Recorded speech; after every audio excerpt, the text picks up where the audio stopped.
Mais revoilà des retours pour cette 12e partie. Probablement j'aurai une 3e. Dans laquelle on a vu, je fais un petit résumé, surtout le niveau spirituel. Et chacun et chacune a bien entendu des différents pays. Vous pouvez constater aussi chez vous à quel point Israël, on va prendre Israël, est vraiment impliqué au sein de votre pays. Nous avons vu aussi avec vous les Juifs que pas tout ce que se dit un Juif le sont. Vous pouvez aujourd'hui mesurer même le niveau de connaissance vis-à-vis de Dieu d'Israël. Vous posez la question, comme probablement l'ont fait beaucoup des Juifs qui sont décidés devenir athées, car c'est une question du cœur aussi avec Dieu d'Israël, n'oublions pas, et on va revenir à les 2 premiers commandements, que c'est très important. Nous avons vu aussi la naissance de beaucoup d'idées farfelues, tirées par le cheveu, si vous voulez, si je le prononce bien.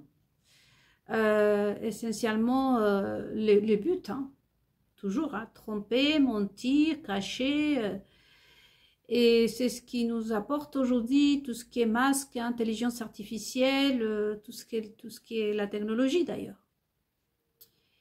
Et donc du coup, on peut voir que la Bible, c'est quelque chose qu'il faut la comprendre. Et jusque-là aussi, Israël, quand je parle d'Israël, parce que j'ai mis ça d'Israël, hein, tel qu'elle est vue aujourd'hui par le monde entier. Quand on dit juif sioniste, juif messianique, juif orthodoxe, juif du peuple, on parle d'Israël. Donc, nous avons vu en Israël le niveau des connaissances. Il y a un peu qui fait quoi en fait, voyez-vous, même vous pouvez constater ça sur place. Vous, en tant que juif du peuple, vous pouvez poser la question aujourd'hui, à qui servez-vous? Quel est le niveau de connaissance? Étant donné, je répète que la Bible, c'est quelque chose qui, effectivement, cache beaucoup de choses. Mais parce que tout ça, ça doit être donné par Dieu lui-même. Et vous allez comprendre qu'à fur et à mesure de la méditation, tout est bien fait. Comment ce Dieu va faire quelque chose de mauvais? Ça, tout est bien fait parce que vu la mentalité des gens, si la Bible aurait été très claire, ça donnerait ce que ça donnerait en fait. Donc on voit l'origine de plein de choses. Comme tout ce qui est hybride, wokisme, et tout ce qu'on a déjà vu, et vous pouvez rajouter plus encore. On a vu que Israël, il n'existe pas en quelque sorte, on pourrait le dire,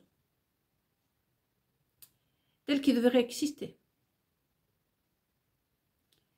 Israël, c'est une métaphore finalement, puisque tant qu'Israël ne soit pas composé de A à Z, on ne peut pas parler d'un Israël, voyez-vous. Ça, c'est dans notre première méditation, ce qu'on peut faire aujourd'hui, là, pour commencer rentrer dans le 12e sujet, déjà, on peut faire ça. Israël n'existe pas, c'est une métaphore. Pour qu'Israël existe, donc, il faut vraiment que ce Dieu gouverne. Nous voyons qu'aujourd'hui, des pays comme la France, par exemple, se disent qu'ils sont perdus. Et la France, ce n'est pas la même, ils ont perdu beaucoup des choses qui s'étaient très français. Ça, je l'ai vu parce que ça fait 25 ans que je vis ici déjà. Et ils disent qu'ils ne reconnaissent pas la France en fait. Quelle est la raison? C'est parce que la France n'est pas gouvernée comme devrait l'être, comme est propre d'une nation ou d'un pays. Ainsi, j'entends la même chose partout dans le monde. D'ailleurs, en Argentine, hein, comme je vous disais. Il y a quand même cette ambiguïté de dire que les Argentins sont plutôt, comment pourrais-je vous dire, des croyances au niveau religieux plutôt chrétienne. Et on se retrouve avec un juif isolé à la tête de ce pays. Et c'est pour ça que la méditation d'avant, comme je veux, ce que je veux, comme je veux, ce que je veux. Voyez. Et donc du coup, nous avons un juif isolé au sein d'une nation qui a une histoire hein, plutôt gauchiste. Les Argentins, c'est plutôt tiré vers la gauche, mais une vraie gauche, qui n'était pas extrémiste. Et une forte croyance dans le christianisme, même pas évangélisme. À différence du Chili, que le Chili, c'est plutôt évangélique. Vous voyez que chaque pays a son histoire. Donc c'est comme je veux, ce que je veux. C'est ça l'Israël d'aujourd'hui. Comme je veux, ce que je veux. Première partie, donc, l'État d'Israël. Et la France, par exemple, si je prends l'exemple de la France, on pourrait dire que à partir de 2017, tout a été détruit. Et maintenant, on a la réponse. Qui sont derrière ça. Mais vous allez voir encore plus. Et Israël, je vous dis encore une fois, Israël, c'est toujours la même chose. Et c'est pour ça que cette fois, c'est la dernière. Ici, Israël vraiment devient l'Israël que ce Dieu, le roi d'Israël, a créé. Ici, c'est terminé, il ne faut plus se battre, parce que de toute façon, ce message adressé aux Juifs, il ne faut plus se battre pour Israël. Au bout d'un moment, quand même, moi, quand j'ai reçu l'ordre de faire ce boulot, je piquais une crise et j'ai eu du mal. Et je ne sais pas si je suis en train d'avoir tort, là, je suis en train de dire. Je ne sais pas si j'ai eu tort de dire ça. Car ça fait 2000 ans. C'est que depuis que la nation d'Israël a été construite, a été créée, que ce problème ne s'arrange pas. Ça fait des siècles. Même avec la venue de Jésus sur terre, qu'aujourd'hui, rien que Jésus, on dit, eh ben, Jésus est venu comment ça s'appelle, à détruire Israël. Mais franchement, moi, je vous dis que j'ai eu du mal, et j'ai du mal à accepter ça. Accepter mon devoir, on va dire. Cet mandat qui m'a été assigné par Dieu d'Israël. Parce qu'il n'y a rien de dire, waouh, ça fait 2000 siècles qu'Israël est dans la même situation. Mais on dirait les gens, comme les évangéliques, comme je le disais aussi évangéliques, ça fait 2000 siècles qu'on prêche que Jésus vient. Qu'est-ce que vous en savez? Peut-être que Jésus est déjà venu. Toujours est-il qu'il faut comprendre. Comment vous pouvez vous dire des choses que vous ne comprenez pas? Ça, c'est ce qui me dépasse aussi, parce que autre chose qui me bloque moi, c'est ça, c'est le fait de représenter un Dieu si puissant. C'est pour ça que je reviens à Salomon. Vous pensez, dans nulle tête d'un être humain va rentrer cette idée que Salomon est devenu adorateur d'autres dieux. Vous voyez, il y a plein de choses. Donc, l'idolâtrie toujours, hein, voyez-vous, et même les méditations qu'on a laissées en suspens pour vraiment profiter du moment précis, pour parler d'Israël et des catholiques. Mais ça se rejoint, l'idolâtrie. La peur aussi. Et donc, comme je veux, quand je veux. Les Français, par exemple, je vais m'adresser plutôt à vous parce que je vous dis, toutes ces méditations sont adressées au peuple juif, mais en même temps à tout le monde, surtout aux Français aujourd'hui que vous avez décidé de faire votre révolution de manière tout à fait adaptée à les jours d'aujourd'hui, à les temps qu'on vit en fait. Donc, félicitations encore une fois, vous comptez sur moi, comptez sur mon soutien. Donc, alors, question pour les Français par exemple, qui est bien entendu pour les Juifs là.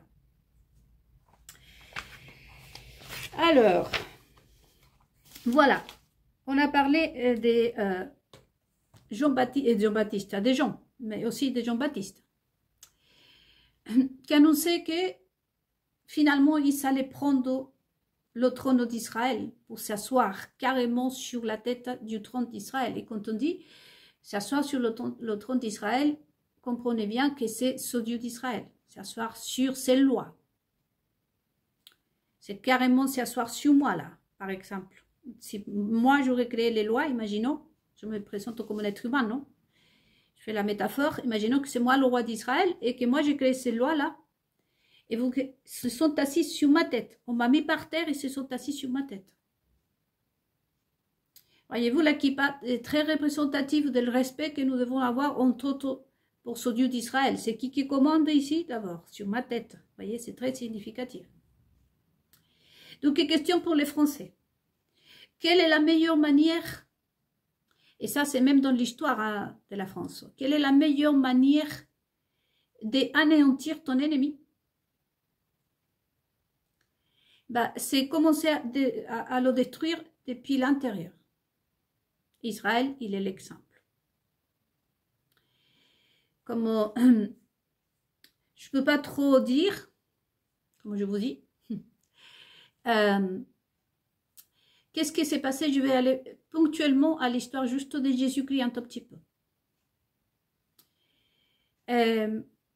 Israël, depuis qu'il était créé, il a été créé, a toujours cherché son stabilité. Il la cherche encore. Et c'est toujours la même chose. Rien que l'histoire d'Israël, on va aller très vite. Israël construisait quelque chose, on venait, on les détruisait.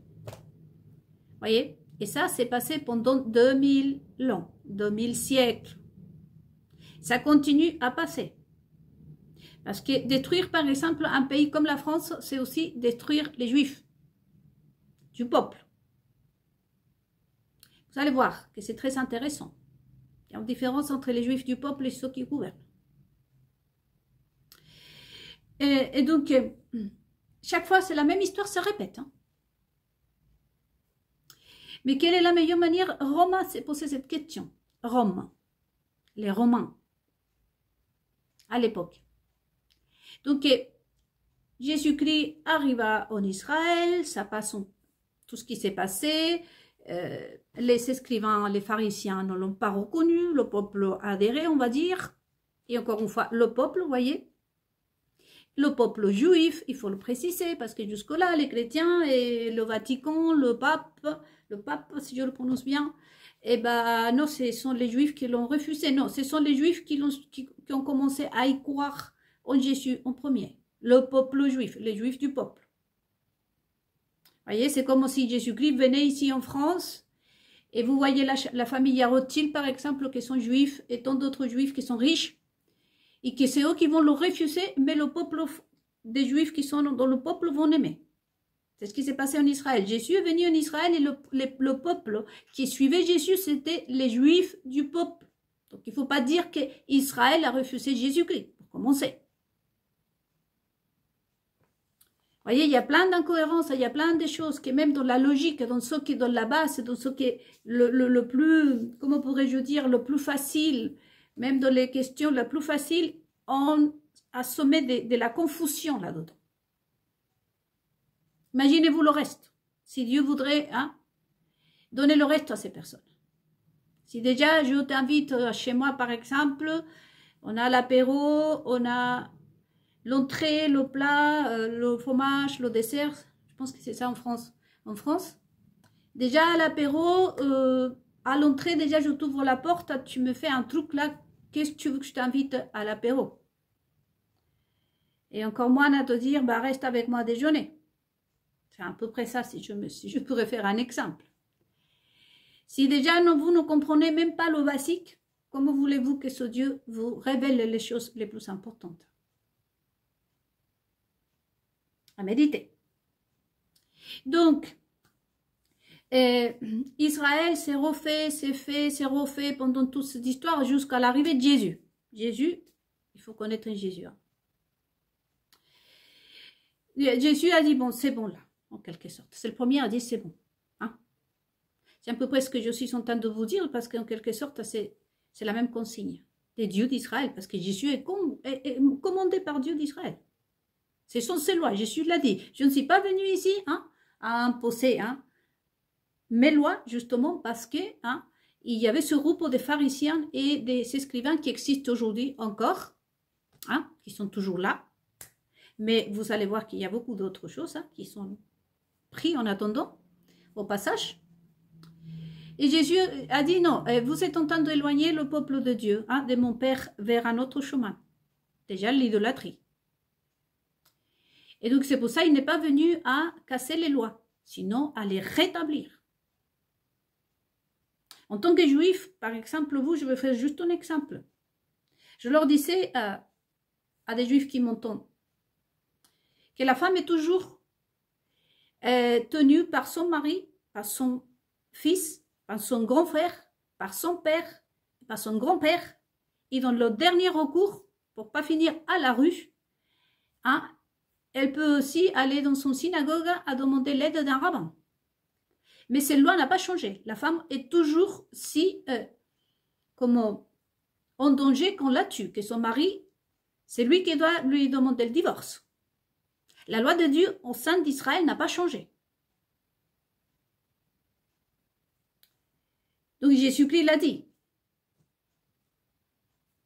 Donc aujourd'hui, par exemple, je prends la femme du président d'Israël.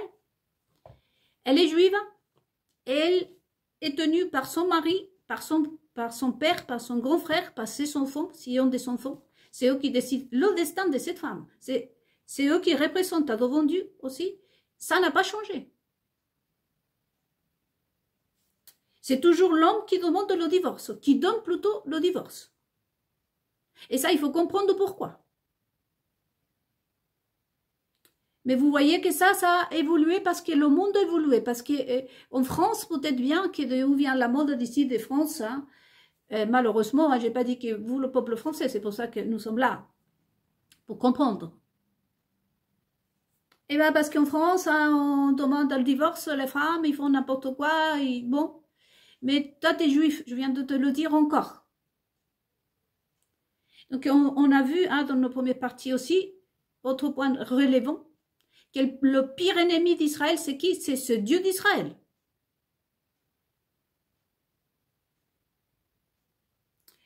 En tant que juif, vous dites, c'est pour ça que je disais dans les invitations de toutes les méditations, est-ce qu'il faut continuer à prier pour Israël? Parce que si tu désobéis ton Dieu, ça ne sert à rien que je prie pour toi. C'est se mêler de les affaires qui ne me regardent pas, parce que c'est ton père qui est en train de te corriger, c'est comme si je suis en train d'intervenir, en train de dire, non, non, la punis pas, ne fais pas ça. Ce sont les lois de Dieu. Donc le pire ennemi d'Israël, c'est Dieu d'Israël, et c'est important que vous ayez ça en tête, parce que pour la suite, là. Voyez? Donc Jésus-Christ est venu ici, juste à peu près plein de choses, et je ne vais pas rentrer en détail, mais en quelque sorte a dit, c'est bon. Vous êtes en train de, en tout cas, prononce juste ça. Jésus-Christ a averti les autres juifs, le dit, non, ils sont en train de vous emmener ailleurs, vous devez regarder, revenez à Dieu. Voyez, et beaucoup sont revenus à Dieu, ils sont faits des ennemis. Donc, encore une fois, Israël avec Dieu, c'est très fort. Vous mettez un juif dans un endroit désertique rempli de serpents. Il y en a l'image de Daniel quand il était emmenés parmi les lions, parmi les serpents. Nous sommes forts parce que ce Dieu est en nous. Donc, bien entendu, il y avait les autres qui avaient déjà l'expérience, parce que pendant que nous, et ça, les Français et les peuples du monde entier, vous l'avez compris, bravo, il n'y a que les Juifs qui vous devez comprendre ça aussi. Hein. Et là, je pourrais dire gloire à Dieu, comme disent les pasteurs, si vous comprenez. Pas me comprendre, sinon votre Dieu déjà. Il vous manque que ce soit comme ça. Vous avez compris que le jour de ces personnes-là, c'est de nous mettre dans son confusion, de nous faire rentrer dans la confusion, justement. Et c'est à ce moment-là que Jésus-Christ apparaît, il leur dit, non, vous savez, dans plusieurs, je ne vais pas vous lire toute la Bible, mais Jésus, il y a un moment où il leur dit, non, vous allez par là, ok, mais moi je vais par là, je vais du côté de mon Père. Alors, qui vous me suivre? C'est à peu près ce qui va se passer aujourd'hui. Bah, vous venez avec moi. Jésus, en quelque sorte, c'est à peu près aujourd'hui, moi je suis troisième dans la sous-section, si vous voulez. Dieu d'Israël, Jésus-Christ, et aujourd'hui on pourrait dire moi. Je suis en train de vous dire parce que moi je suis en train de répéter et vous emmener à Jésus-Christ, et Jésus-Christ est en train de vous emmener à Dieu d'Israël. C'est la même chose. Vous n'allez pas me suivre parce que je suis jolie ou parce que je suis moche ou parce que je suis drôle, sinon parce que je suis en train de vous montrer le vrai chemin. Et Jésus l'a dit ça. Que vous avez compris tout et n'importe quoi et vous avez laissé prêcher, vous allez voir n'importe qui, ça c'est pas le problème, ni à Jésus, ni le mien, ni celui de Dieu d'Israël non plus. Pareillement pour tout ce qui est rabbin et juif du peuple. Les seuls qu'on peut justifier aujourd'hui, et ça ce sont les mots de Jésus-Christ aussi, ce sont ceux qui ne connaissent pas ni Jésus, ni Dieu d'Israël. Mais n'importe quel juif, de naissance, ça vous dit quelque chose, le fait que vous soyez juif? Ça veut dire que vous avez un Dieu. C'est pas sorcier à comprendre. Bon, donc, c'est passé tout ça, je suis arrivée, il leur dit, bon, c'est bon, hein, je viens juste à vous montrer que vous êtes en train de prendre, hein, et vous savez emmener le monde. Et la pauvreté, etc., etc., c'est parce qu'il n'y avait pas Dieu. Il fallait bien que quelqu'un le dise, comme aujourd'hui.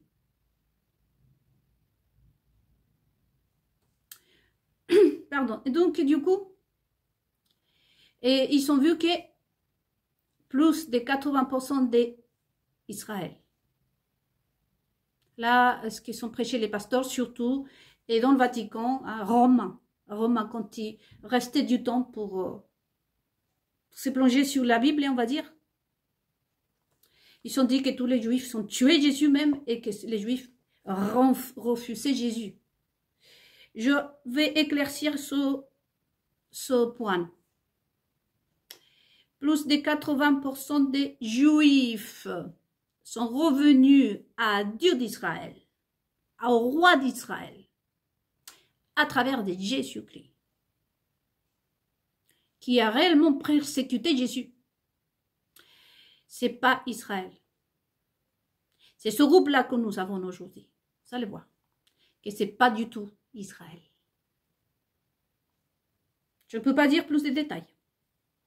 Mais vous, comme toute notre méditation, comme je vous dis, quand je vous raconte un truc, si je vous dis que j'ai les yeux bleus et vous les voyez noirs, vous dites, bah non, Nel.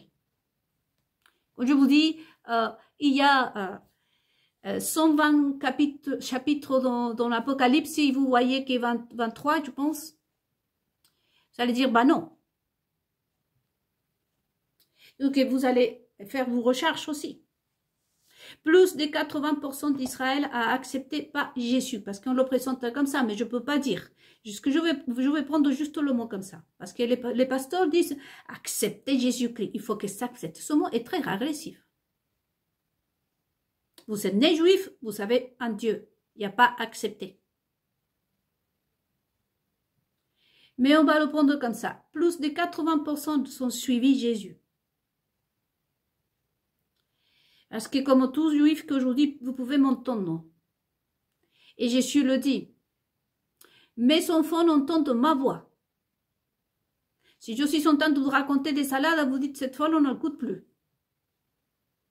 Vous voyez que jusqu'au présent, le monde ne va pas du tout. C'est pas possible que ce soit ce Dieu d'Israël. Rien qu'en ça, comme je vous ai montré la petite feuille, rien qu'en ça, on voit les 10 commandements de Moïse passer là et on a rajouté en plus. Mentir, tromper, convoiter, voler et j'en passe. L'utilisation qu'on donne aux choses sacrées, à nos bénédictions, comme je vous disais. Donc, je suis en train de vous raconter des salades où vous regardez le monde et vos propres vies. C'est pas possible qu'on étions un enfant de ce Dieu, nous vivons tout le temps comme ça.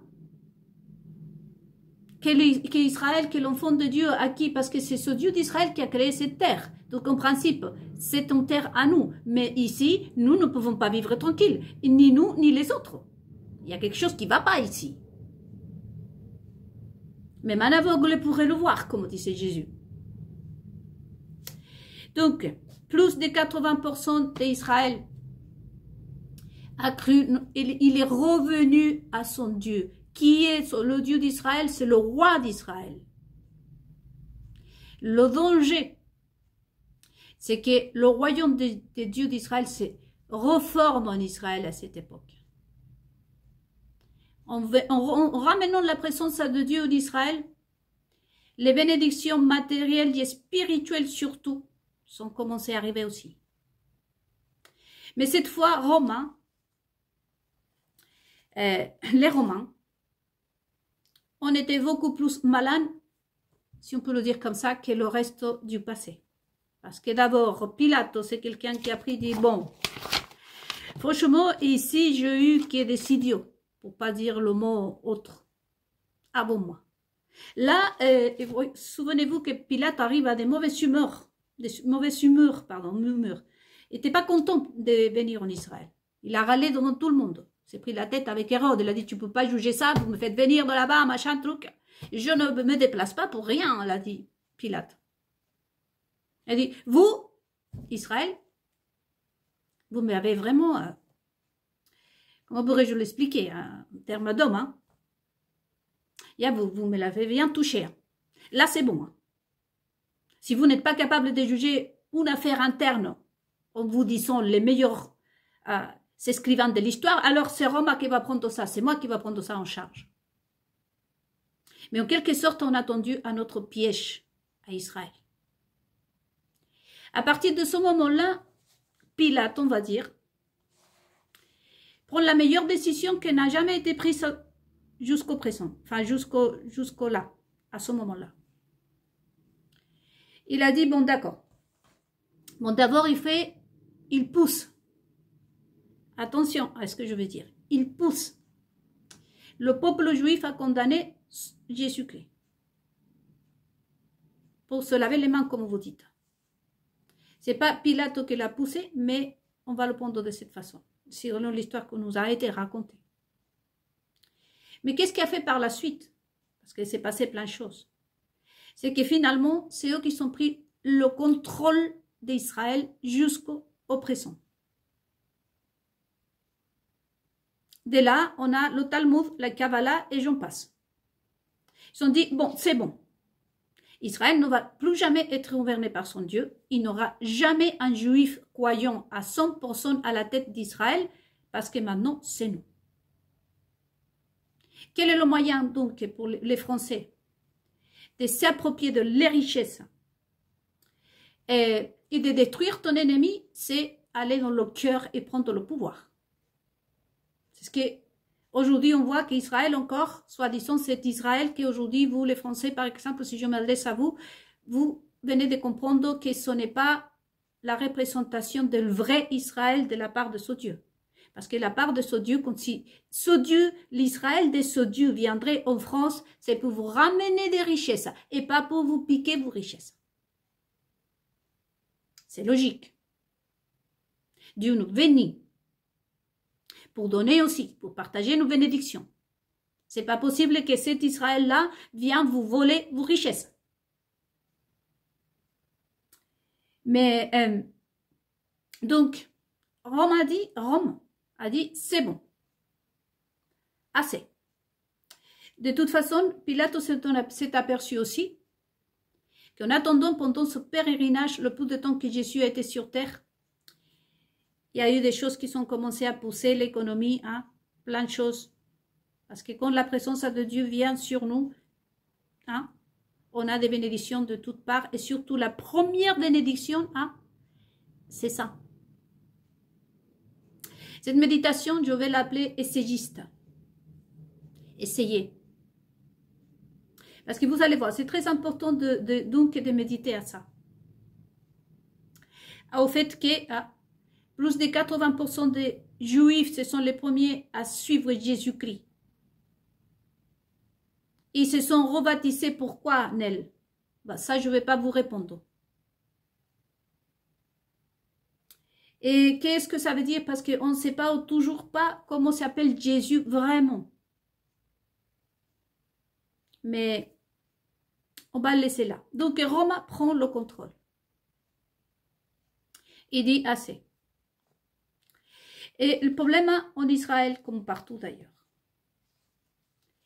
et on l'a vu avec le roi Salomon, c'est que une des malédictions de ce Dieu, c'est pour ça que je vous disais dans l'invitation que je vous ai lancée sur Instagram et sur Facebook, on va connaître aussi les vraies malédictions de Dieu, parce qu'il n'y en a pas qu'une seule. Mais une des malédictions qu'on verra aujourd'hui, c'est que la sagesse, la bénédiction, la première bénédiction d'Israël d'un enfant qui est vraiment près de Dieu, c'est ça. C'est la sagesse, la force de l'intérieur. Ensuite, les richesses matérielles, mais il y a d'autres choses aussi. Et le contraire se produit quand on n'est pas choisi par ce Dieu, déjà, d'une, et quand on fait surtout ce qu'on fait contre ses lois. La première chose que nous est retirée, c'est la sagesse, c'est tout ce qui est dans la tête, y compris notre âme. On prend le paquet complet, on le met. Et là vient le mot essayiste. J'étais en train de voir essayiste en français, c'est destiné à un écrivain, auteur, dont la spécialité sont les essais littéraires. Je trouve cette définition très bien. Essayez. On va essayer le wokisme, on va essayer le christianisme, on va essayer les pays laïcs, on va essayer les pays guidés par un évangélique, on va essayer ci, on va essayer ça, on va essayer l'homosexualisme, on va essayer avec les enfants, on va essayer, et vous savez tout ça, je ne vais pas y aller. Tout ça, c'est d'essayer de trouver le truc là. Parce qu'il y a une partie en Israël qui ne veulent pas ça, ou ça, derrière ma tête. C'est laisser guider par Dieu. Ou jusqu'au présent, la méconnaissance. Parce que j'avoue quand même que, bon, moi je suis un peu comme Jésus, je plaide devant le roi d'Israël, je dis, Père, tiens en compte qu'à travers les siècles, il y a eu Josias, si je ne me trompe pas. Et je crois que c'était Josias, le roi, qui avait gouverné Israël et son Dieu parce qu'il ne connaissait pas les lois de Moïse.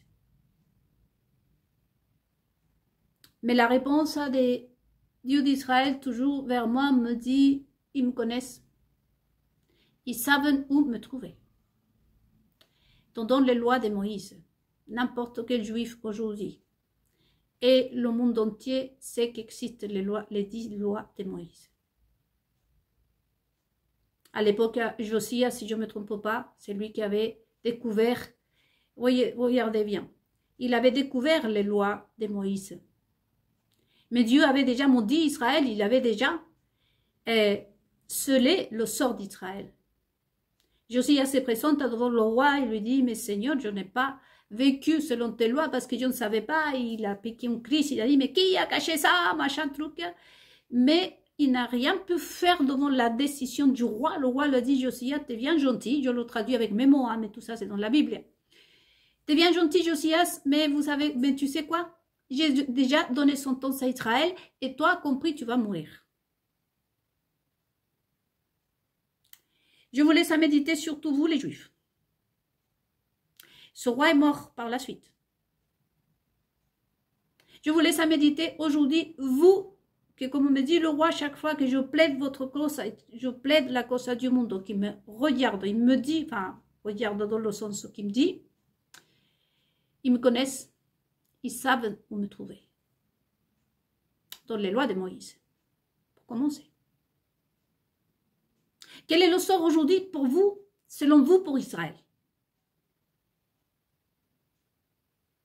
Et vous pensez encore que vous allez trouver la stabilité, la paix, vous?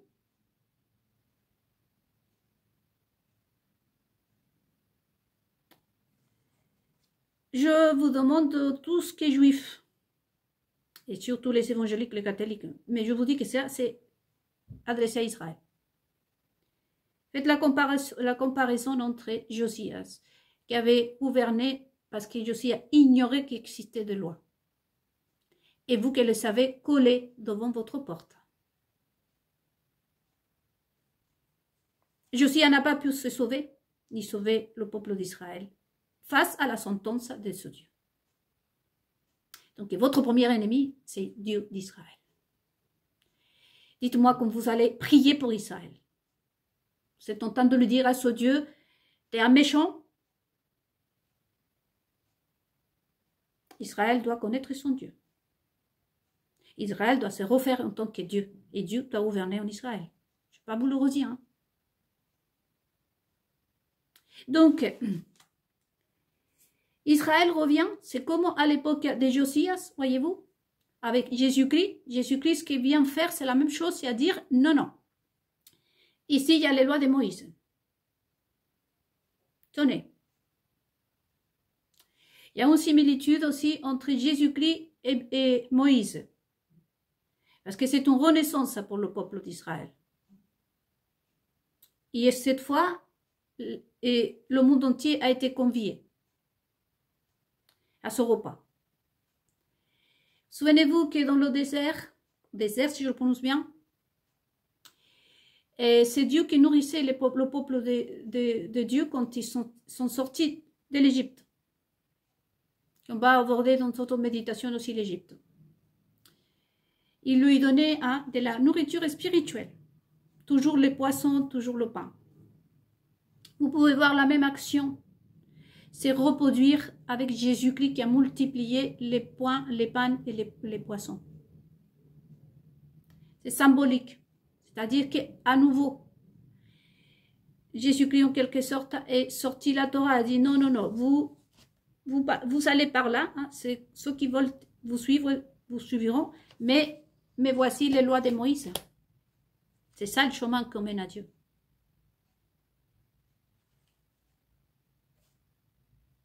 Donc, à partir de ce moment-là, la révolution a été tellement forte parce que Jésus les a montré une autre manière de comment peut-être vient aujourd'hui. Vous êtes en train de voir les choses d'une autre manière. Que cette fois, non, on ne pouvait pas retirer la croyance en Dieu aux Israéliens, on va dire au peuple de Dieu. Là. Elle a dit non, c'est bon, il faut faire quelque chose ici. Parce qu'ici, ça va être incontrôlable. Et d'ailleurs, vous lisez la Bible et le Nouveau Testament et vous entendez ces mots de dire ils sont entrés en panique. Parce que ce qu'a fait Jésus-Christ, une des choses qu'a fait Jésus-Christ, c'est les apporter, les ouvrir les yeux. D'ailleurs, il disait, c'est pour ça que je suis la lumière, d'ouvrir les yeux et dire, hein, encore une fois, mais cette fois, c'est la dernière. En fait, là, depuis tout ce que j'ai transmis au peuple de mon Père, des dieux, ils ne vont plus jamais se laisser tromper. Et à ce moment-là, des grands empires comme celui, les Romains, piquent en crise. Ils disent, là, si on les laisse tout seuls, ils vont donc à nouveau fleurir et fleurir et fleurir et fleurir. Et comme la promesse de notre Dieu est que nous sommes comme le sable de la mer, vous voyez, petit à petit, on commence à envahir. Il dit, non, on ne peut pas être envahi par eux. Ce qu'on va faire, c'est qu'on va prendre le pouvoir. Et on va les contrôler. Ici, c'est une méthode très romaine aussi. Quand on envoie des gens à l'intérieur de nos pays pour nous détruire et nous prendre nos richesses, n'est-ce pas? Est-ce qu'ils sont les juifs du peuple? Est-ce qu'ils sont les juifs? Juifs. C'est la méthode. C'est pour ça que le livre d'Apocalypse, comme je vous disais, Jean, et aussi, on arrive à 40 minutes, je vais devoir faire une 12e, une 3e, je ne m'avais pas aperçu. On arrive à le livre d'Apocalypse qui dit qu'ils vont s'asseoir à la place de ce Dieu d'Israël.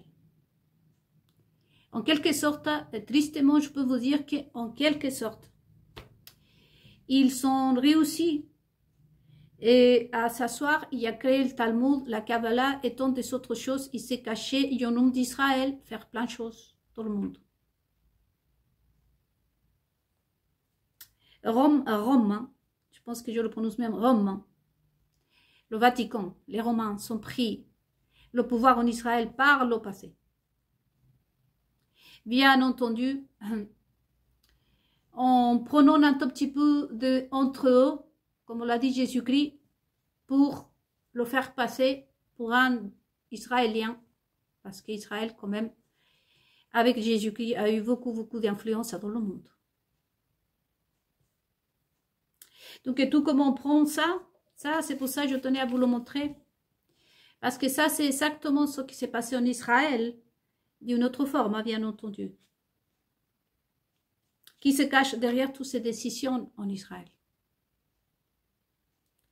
Et vous voyez que dans la 12e partie, 3e partie, déjà, on verra que les premières, d'ailleurs, les services secrets et tous les moyens de surveillance, l'origine aussi est Israël. Car les premières à être observées, même chez eux, dans leur lit, à travers de la télévision et tant d'autres moyens, c'était les Juifs. C'est vous, les Juifs, les Juives. Tous les moyens de surveillance sont nés pour espionner vous, les Juifs, en premier. Ensuite, ils sont servis pour le reste du monde. Donc, la malédiction, une des malédictions qui existe pour ces personnes qui touchent Israël, qui s'amusent à contredire les lois de Moïse, c'est qu'on les lève la sagesse. Et donc, ils deviennent des sécesgistes. On va créer une Kabbalah en prenant un tout petit peu la Bible, parce que ça n'arrive pas. Vous avez vu que la Bible, elle a décortiqué de A à Z, ils ont fait tout n'importe quoi, nous ne pouvons rien avoir d'intéressant. Car la sagesse a été coupée. Ils se sont développés ailleurs, parce que quand la malédiction de Dieu chez un homme, et on verra ça dans la 3e partie, la malédiction de Dieu chez un homme, c'est qu'il envoie vers les testicules, les parties génitales, ce qu'il devait avoir ici, et ce n'est pas une métaphore pour les Français, hein, surtout, mais d'une autre manière. Et de là, vous allez comprendre toutes les histoires des trata, enfin, comment on appelle ça en espagnol, ça s'appelle trata, non, mais en français, c'est tous ces trafics d'enfants, sexe avec des poules, homosexualisme, comment ça s'appelle, wokisme, toute pratique sexuelle immonde. Parce qu'il y a une des malédictions de Dieu quand tu t'en prends à ce Dieu d'Israël. Et c'est pour ça, vous voyez, si vous regardez Rome, les Romains par le passé, ils avaient des relations sexuelles avec leur mère, avec leur père, les pharaons même, s'est marié entre frères et sœurs. Bien sûr que l'histoire nous raconte un homme et que c'était pour tenir. Non, non, c'est parce que tout ça, ça fait partie de la malédiction de ce Dieu quand tu t'en prends à ce Dieu. Tu perds tout ça. L'homme, surtout. Il devient sa partie génitale insatiable. Il ne se sacie jamais, il ne se rien localement. Et de là commence à développer, voyez-vous, des histoires ignobles. Et donc, du coup, voyez-vous aujourd'hui, même l'État d'Israël, Après Jésus-Christ, Israël n'a plus jamais été construit parce que Jésus-Christ, pour protéger Israël, a dit non, là, il a lancé quelque chose, il a marqué les Juifs, parce qu'il faut savoir que vous êtes marqués par Jésus-Christ, vous les Juifs. Pour que vous ayez toujours, pour que le roi se souvienne toujours de vous. Quelle est cette marque? Où vous la trouvez? Ça, je ne vais pas vous le dire.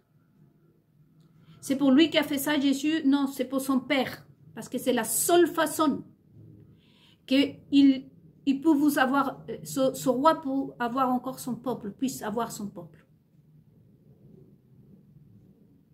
Donc, du coup, on voit qu'après ça, Jésus-Christ a dit, bon, ici, non, il vaut mieux pas refaire Israël jusqu'au présent. Il faut plus refaire Israël parce que à chaque fois, ça donne la même chose. Et donc, entre autres, cette bénédiction qui avant c'était pour une famille, par exemple, et que certains juifs, vous utilisez toujours cette méthode, que c'est à travers de la famille, de la tribu. Voyez-vous qu'il y avait des tribus. Donc, Jésus-Christ, une des choses qui vous a fait aussi, en vous marquant, c'est qu'il vous a attribué cette bénédiction à chaque juif, chaque juive. Vous n'avez pas besoin de passer par quiconque pour recevoir votre bénédiction. Il suffit d'être près de votre Dieu. Et en voyant ça, en sachant ça, les autres bien entendu, c'est pour ça que vous pouvez vous cacher au fond de la terre, vous les Juifs. C'est là-bas qu'ils vont aller derrière vous à vous détruire. Ça ne les a pas suffi de détruire Israël lui-même plusieurs fois, de détruire toute l'Europe comme vous l'avez construite, de détruire l'Argentine, de détruire le Chili, de détruire la Venezuela, le Cuba, et partout où vous savez passer. Parce que de toute façon, on va nous suivre, parce que je m'y colle. Voyez-vous, moi, on a failli me tuer. Ils sont rentrés chez moi, hein, parce qu'ils n'ont plus de sagesse, parce qu'ils ne savent pas se maquiller, parce qu'ils sont incapables d'écrire un livre. Pourquoi? Parce que en ce qui concerne les hommes, tout ce qu'ils devaient avoir ici, c'est descendu sur ces génitales-là, aux génitaux, je ne sais pas comment on les appelle en français. Et c'est la malédiction de Dieu pour qu'en ayant ça, après, les enfants sont maudits. Et on verra tout ça dans la 12e partie. Et de là, c'est la naissance à l'inceste, la pédophilie et le regard, parce qu'on sait que par exemple, ce couple qui est quelque part ici en Europe, un homme marié à un enfant de 14 ans ne pose pas problème à la famille Rothschild, ne pose pas de problème à aucune juive, qu'aujourd'hui vous les avez identifiés. La plupart des journalistes, la plupart des personnes qui sont au pouvoir en France sont toutes et tous sont juifs, mais ça ne pose pas de problème, on se photographie. Il faut savoir que la plupart des reines, des rois sont tous juifs, sionistes. Donc ça pose des problèmes à personne parce qu'ils n'ont pas la capacité de faire la différence. Parce que c'est une des malédictions de ce Dieu. Donc on verra dans la 3e partie, les amis, de là viennent à essayer. On va essayer les évangélistes, on va essayer le Wokim, on va essayer ci, on va essayer ça. C'est pas qu'on a envie de détruire. Parce qu'eux, ils ne se rendent pas compte non plus, ils ne font plus la différence entre le bien et le mal parce que ça fait partie de la malédiction de Dieu, ça. Donc, mon devoir à moi, de toute façon, c'est de vraiment, voyez-vous, vous transmettre les connaissances pour vous, celles que vous, comme peuple, et spécialement les Juifs, vous devez avoir. Donc, on verra dans la 3e partie. Parce que ce journée, je vais la passer à faire des vidéos.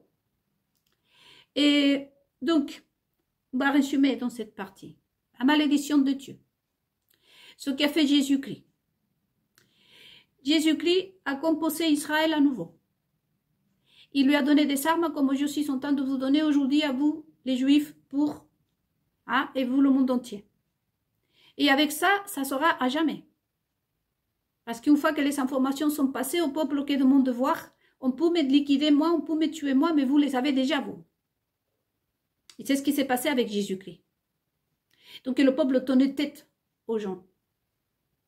Et à ce moment-là, comme on ne pouvait plus contrôler les gens, parce que si le peuple français en ce moment est en train de se révolter, on ne peut plus contrôler le peuple, alors il faut mettre quelqu'un qui puisse travailler avec le peuple. Ça vous dit quelque chose, vous, en Israël? De là, il y a la naissance aussi du sionisme, qui est là pour protéger Israël. De là est la naissance aussi, comme je vous disais dans les autres méditations, l'antisémitisme. Ne me touche pas le juif, alors que tout ce qui a été créé, c'est pour persécuter le juif. Parce que les juifs, aujourd'hui, aucun juif vit en sécurité. Non, non, à moi, vous ne me trompez pas. De toute façon, je sais qu'ils sont là et ne me trompez pas. À moi, vous ne me trompez pas. Vous savez parfaitement bien qu'ici, même en France, quand la France a fleuri aussi, c'est parce que c'était plaqué de juifs aussi. Hein? Le but, toujours, c'est ça. Nous détruire.